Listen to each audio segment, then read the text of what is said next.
कुछ भाई ऐसे भी हैं अपने यहां, वो अपनी बहन का खाए बैठे हैं, बहन को मीरास में नहीं दे रहे हैं। पड़ोसी का खा लिया, मस्जिद का खा लिया, मदरसे का खा लिया, सरकार का खा लिया, रोड का खा लिया। कहीं कहीं पर आप लोगों को देखिएगा सरकार की जमीन को लोग भर भर के दुकान बना रहे हैं, मकान बना रहे हैं। तो मेरे भाइयों, ऐसे दुकान की कमाई सरकार से परमिशन लिए? उन्होंने परमिशन दिया? कितने लोग लाइट इस्तेमाल करते हैं पता है आपको? ये लाइट में घुसा घुसा के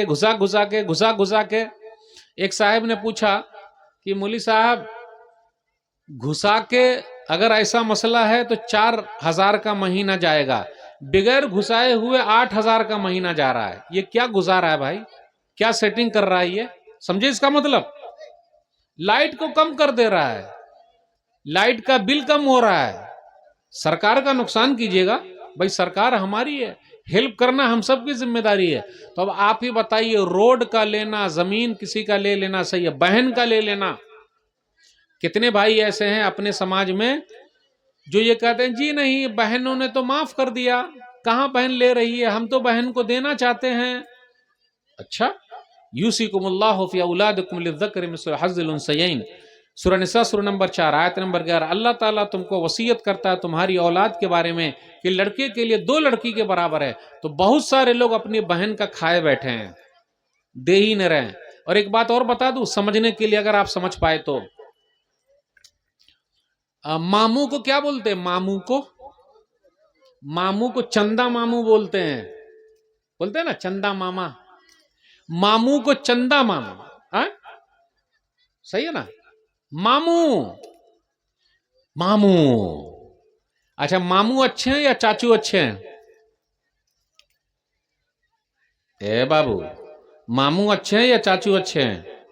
बेटा, ए बाबू, मामू अच्छे हैं या चाचू अच्छे हैं? कौन बताएंगे? मामू। क्यों? मामू तो हमारी मां का खाए बैठा है, इसलिए मामू अच्छा है। यानी हमारी मां का हिस्सा खा लिया तो मामू अच्छा है। कहां है अकल भाई? हमारी फूफी खराब है, क्यों? है ना कितने लोग? खाला बड़ी अच्छी है, फूफी खराब है, क्यों भाई? जबकि बेचारी ने मेरे बाप को अपना हिस्सा माफ कर दिया है। नहीं आई उर्दू समझ में? आ गई उर्दू? यानी मेरे बाप को मेरी फूफी ने, क्योंकि दोनों भाई बहन हैं, माफ कर दिया, फिर भी बेचारी दुश्मन है। फूफी अच्छी नहीं लगती, खाला अम्मी बड़ी अच्छी है। खाला अम्मा, मामू। कोई बच्चा है, वो बचवा से हमको पूछना, बेटा खड़ा हो जाता, बेटा खड़े होइए। नहीं नहीं नहीं, आप नहीं, वो खड़े होंगे, आप खड़े होइए, खड़े हो जाइए। नानी की यहां अच्छा लगता है या दादी की यहां अच्छा लगता है? उर्दू आई समझ में मेरी? दादी की यहां या नानी की यहां? अरे वो बोल का रहे हैं आप? दादी की यहां अच्छा लगता है या नानी की यहां अच्छा लगता है? नानी की यहां। चलिए बैठ जाइए, बेटा आप खड़े होइए। अरे अरे मत कुछ बोलिए भाई आप लोग। नानी की यहां अच्छा लगता है या दादी की यहां अच्छा लगता है? नानी की यहां। बैठ जाइए बेटा, यही तो मुझे सुनना था। अब आप लोग बताइए, फैसला आपके ऊपर है। मेरी बीवी मेरे घर पे मेरा खाना खा के और मेरी मां के खिलाफ मेरे बेटे को तैयार कर रही है, मेरे बच्चों को तैयार कर रही है। यानी हमारे बच्चे को नानी का घर ही अच्छा काहे लगता है, दादी का घर अच्छा काहे नहीं लगता? नहीं समझे आप लोग? समझ रहे हैं आप? मेरे भाइयों, ये जो जहन में डाला जा रहा है, क्यों ऐसा? हमारा घर जन्नत बनेगा, जहन्नम बना रहेगा। हमारे समाज में क्या हो रहा है?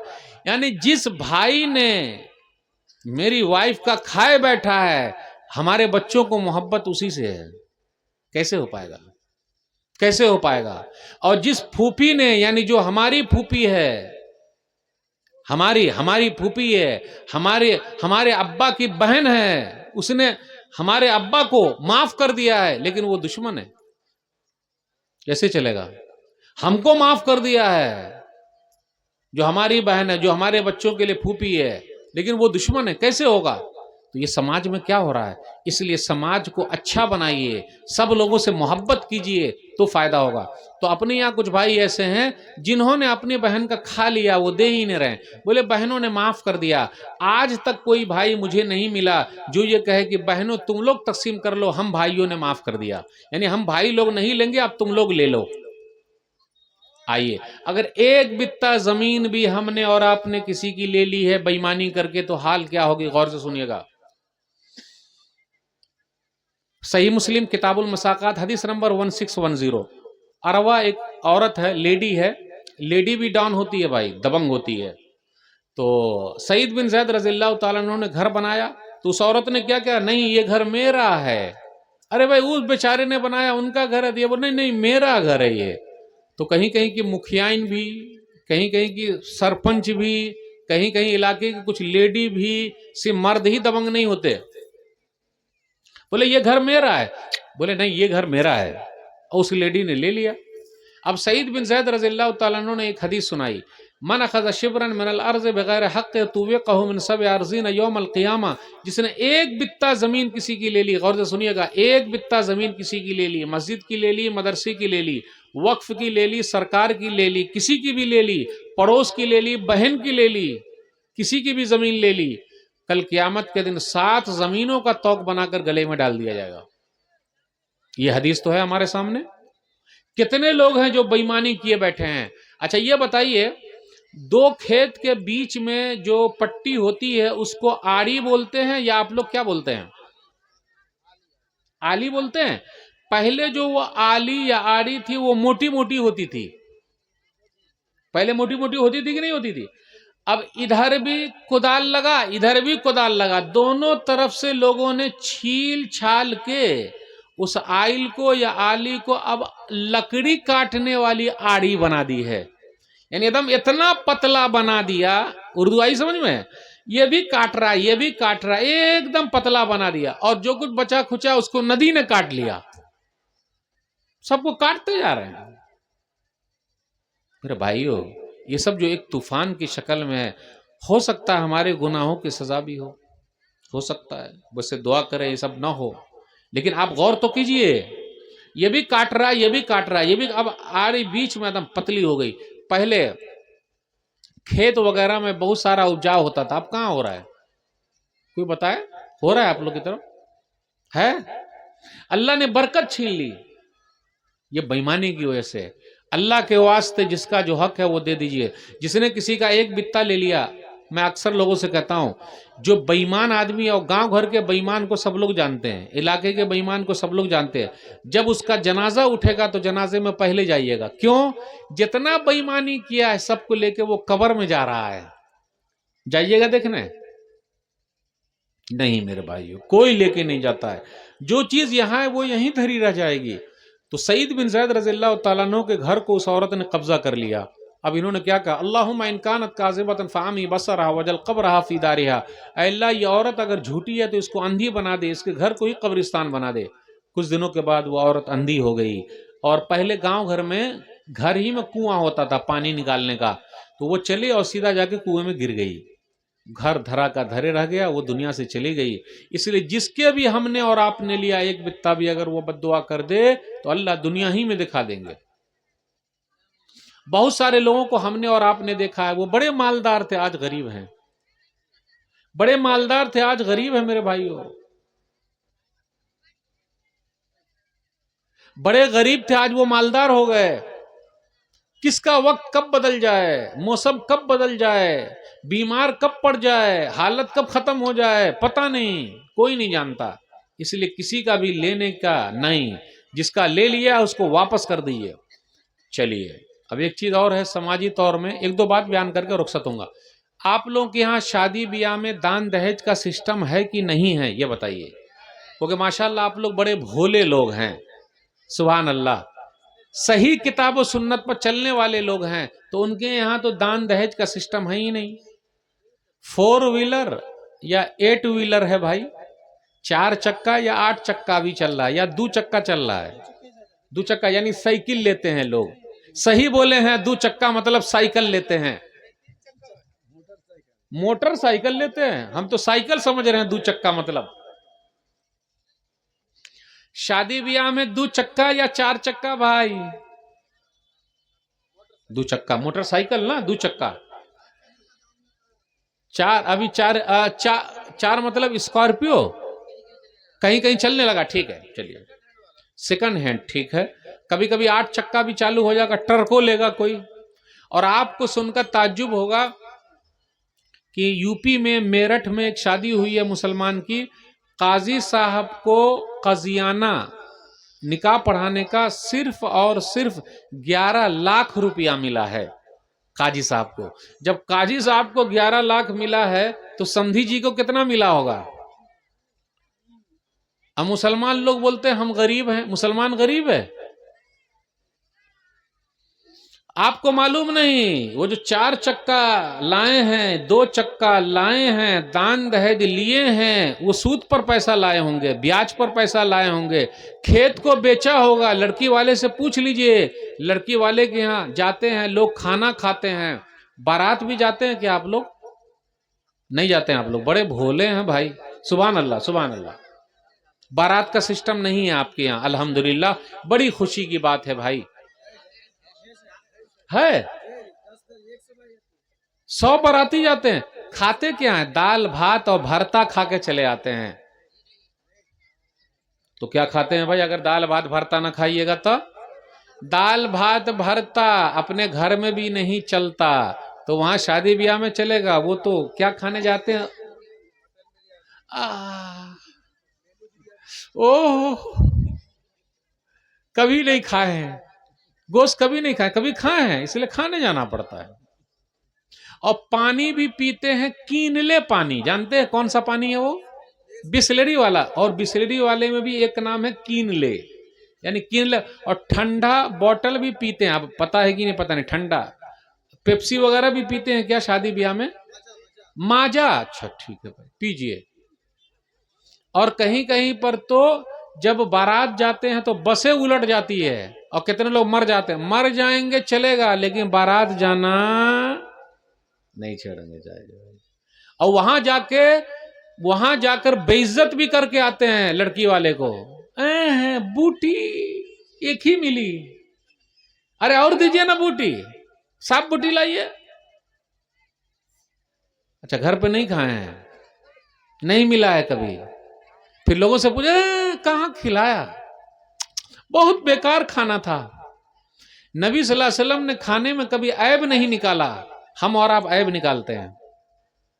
इतना ही नहीं, कितने लोग शुगर पेशेंट भी जाते हैं, बीमार लोग भी जाते हैं, ओहो कितने लोग जिनका दांत दुख रहा है वो भी जाते हैं, बूटी जरा अच्छी लाइए। सिर्फ खाने की बात होती है।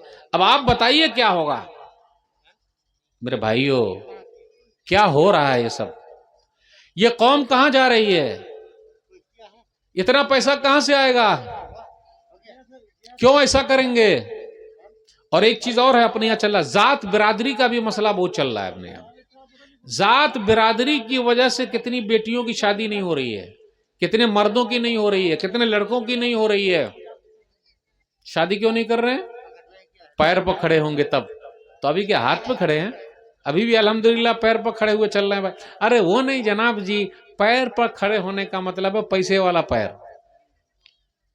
जल्दी शादी कीजिए, कहां कर रहा, साइड से चोर दरवाजा, शादी को आम कीजिए और लेन देन को एकदम जाम कर दीजिए। जिन लोगों ने अपने ससुर जी से लेन देन किया उनसे जाके माफी मांग ले। अरे आपको कैसे अच्छा लगता है? ये पलंग मेरे अब्बा ने दिया है, अच्छा लगेगा? बोलिएगा नहीं। ये फ्रिज मेरा है, कितना अच्छा लगता है। गैरत कहां चली गई? खुददार बनिए। और कितने लोग अपने में से ऐसे हैं जो ये बोलते हैं जी हमने कहां लिया है, वो तो लड़की वाले ने खुद दे दिया है, ये दान दहेज लेना सही नहीं है। वाह रे वाह, दान दहेज का दरवाजा भी बंद कीजिए और दान दहेज की खिड़की भी बंद कर दीजिए। खिड़की मतलब अब निकाह हो गया, ये बेटी हमारी बेटी है, हम खुद लेके चले आएंगे, आपको देने की जरूरत नहीं है। आप अपनी बेटी को काहे दीजिएगा? देना है तो तरके में हिस्सा के लिए अपने बेटे को बोल के जाइए। यानी जो मिलना चाहिए हिस्सा वो मिल नहीं रहा है, जो नहीं मिलना चाहिए वो जबरदस्ती हो रहा है। और ऐसा ही नहीं, कितनी घर के अंदर जो लेडीज है हमारी, वो हमसे जबरदस्ती काम करवाती है। फलनवा ने बेटी को इतना दिया और आप नहीं दीजिएगा, जाइए खरीद के लाइए, सूद पर लाइए। और जो गरीब है वो भीख मांग मांग के अपनी बेटी को दहेज दे रहा है। चलेगा? मेरे भाइयों क्या हो रहा है सब? सुन्नती शादी कीजिए, मस्जिद में शादी कीजिए, कोई लेन देन नहीं। लड़की वाला खुश रजाई दीजिए तो मत लीजिए। बारात मत जाइए। 15 साल हो गए अल्हम्दुलिल्लाह मैं बारात नहीं गया हूं। अब आप गए हैं? कितने साल हो गया? छोड़ दीजिए, जाइएगा। आप में से कौन है जो मेरा साथ देंगे भाई मैं बारात नहीं जाऊंगा? आप हथवा उठाइए। ए भाई कैमरामैन सबकी तरफ घुमाइए, हाथ उठाइए जो बारात नहीं जाएंगे। कैमरा घुमा दीजिए, घुमा दीजिए, घुमा दीजिए जो बारात है। बस ज्यादा मत घुमाइएगा, रहने दीजिए भाई, रहने दीजिए, सब गड़बड़ी हो जाएगी। नहीं जाइएगा बारात, चाहे जो हो जाए। एक आदमी नहीं जाएगा, 2 नहीं जाएगा, 3 नहीं जाएगा। असल में क्या, मौलाना लोग भी बारात जाते हैं ना, तो सब लोग दलील पकड़ते हैं, मौली साहब लोग जाते हैं तो हम काहे न जाएं। अच्छा मौली साहब कब्र में जाएंगे तो हम भी मौली साहब के साथ कब्र में जाएंगे। रे भाई उनको अपना हिसाब देना है, आपको अपना हिसाब देना है भाई, सही कि नहीं? मेरे भाइयों कुछ तो कीजिए। अब आखिरी बात, अपने यहाँ एक चीज और है, उलमा की इज्जत बहुत कम हो गई है। ये जो लोग पढ़े लिखे नहीं वही नेता बने बैठे हैं, मुफ्ती बने बैठे हैं, मौलाना लोगों की कोई इज्जत नहीं। एक बात और याद रखिएगा, मौली साहब की दुआ भी लगती है, मौली साहब की बद्दुआ भी लगती है। तो अगर ज्यादा कुछ मसला कीजिएगा तो कहीं बद्दुआ न दे दें। मस्जिद के अंदर कोई आते हैं, एक मरतबा इमाम साहब 1 मिनट लेट आए, काहे आए? अरे भाई वो भी इंसान है, लेट हो गए होंगे 1 मिनट। कितने लोग मस्जिद से नाराज है, क्यों? जब तक वो इमाम रहेगा मैं मस्जिद में नहीं जाऊंगा। वो इमाम रहेगा या मैं रहूंगा, इमाम को निकालो तो मैं मस्जिद में जाऊंगा। वाह रे वाह, इमाम बेचारा नमाजी है तो उससे आपको तकलीफ है। आपके घर में आपकी बीवी, आपकी बहू, आपकी बेटी, आपका बेटा बेनमाजी है और आप घर को नहीं छोड़ते हैं। मस्जिद में बेचारा अल्लाह वाला नमाजी है जो नमाज पढ़ा रहा, उससे आप दुश्मनी किए बैठे हैं। हम में से हैं कुछ लोग मस्जिद को छोड़े हुए। सीधा बोलिए ना कि नमाज नहीं पढ़ेंगे तो नमाजे को छोड़े हुए हैं। आइए हदीस, ये आखिरी हदीस सुना के मैं रुखसत दूंगा। सही बुखारी किताबुल अज़ान हदीस नंबर 755 क्या है? साद बिन वक्कास रज़ियल्लाहु ताला अन्हु कूफा के गवर्नर हैं। एक आदमी खड़ा हो गया और कहा इनको तो नमाज पढ़ाना नहीं आता। रे भाई नबी सल्लल्लाहु अलैहि वसल्लम के सहाबी है, इनको नमाज पढ़ाना नहीं आएगा? उमर बिन खत्ताब रज़ियल्लाहु ताला अन्हु का दौर था, उनको हटा के अम्मार बिन यासिर रज़ियल्लाहु ताला अन्हु गवर्नर बना दिया। पहले जो गवर्नर होते थे वही नमाज पढ़ाया करते थे। क्या? लेकिन एक टीम बैठी तो सब लोग तारीफ करते हैं। कुछ ही लोग हैं जो छिटखोपड़ी टाइप के लोग होते हैं, हर मस्जिद में होते हैं, हर जगह होते हैं, 2-3 लोग ही होते हैं, पूरे लोग नहीं होते। तो एक आदमी ने कहा हाँ, उसामा बिन कतादा नामी खड़ा हुआ, कहा इनको तो नमाज पढ़ना नहीं आता, और भी 2-3 बातें उसने की। तो साद बिन वक्कास रज़ियल्लाहु ताला अन्हु को रहा ही नहीं गया, खड़े हो गए। कहा अल्लाह, ये आदमी अगर दिखावे के लिए खड़ा हुआ है, फातिल उम्र हो वातिल फ़क्र हो वारिज़ बिल फितन, तो इसकी उम्र लंबी कर दे, इसकी फ़कीरी को बढ़ा दे और इसको फितने में डाल दे। 3 बद्दुआ दे दी। वो आदमी वाकई बहुत बूढ़ा हो गया, ये भावों के बाल अंदर घुस गए, और जब वो रास्ते में चलता था तो लड़कियों को छेड़ता था, और उसने खुद कहा मुझे साद बिन वक्कास की बद्दुआ लग गई है। इसलिए मेरे भाइयों, जिसको भी मौली साहब से, इमाम साहब से कोई मसला है, माफ़ी तलाफ़ी कर ले, वरना अगर ये बद्दुआ कर देंगे तो हम और आप कहीं के नहीं रहेंगे। ये चंद बातें मैंने आपके सामने रखी। और ये मदरसा आपका मदरसा है, चलाना आपको है, नाम आपका होगा, मस्जिद आपकी है, चलाना आपको है। आपको अपने बच्चों की खुद फिक्र करनी है। कोई नेता आपके बच्चों की फिक्र बोलबे नहीं कर रहे हैं। पाई पाई जो आप जमा कर रहे हैं उसकी अहमियत है, इसलिए अपने बच्चों को बनाइए। दूसरे नेताजी के बच्चों का नाम याद मत रखिए, वो कभी भी हमको याद नहीं करेंगे। ये होश के नाखून लीजिए, बातों को समझिए, इसी में हमारी और आपकी कामयाबी। अल्हम्दुलिल्लाह जिन लोगों ने ये मजलिस सजाई है अल्लाह उनके मीज़ान हसनात में जगह दे दे, उनकी मेहनतों को अल्लाह कबूल फरमा ले, आप सबकी मेहनतों को अल्लाह कबूल फरमा ले, अल्लाह हम सब के यहाँ आने को कबूल फरमा ले, हम सबको अल्लाह जन्नतुल फिरदौस में जगह। अल्लाह जो बीमार हैं शिफाए कामिला आजिला अता फरमा, जो परेशान है अल्लाह उनकी परेशानी को दूर कर दो, जो कर्ज में डूबे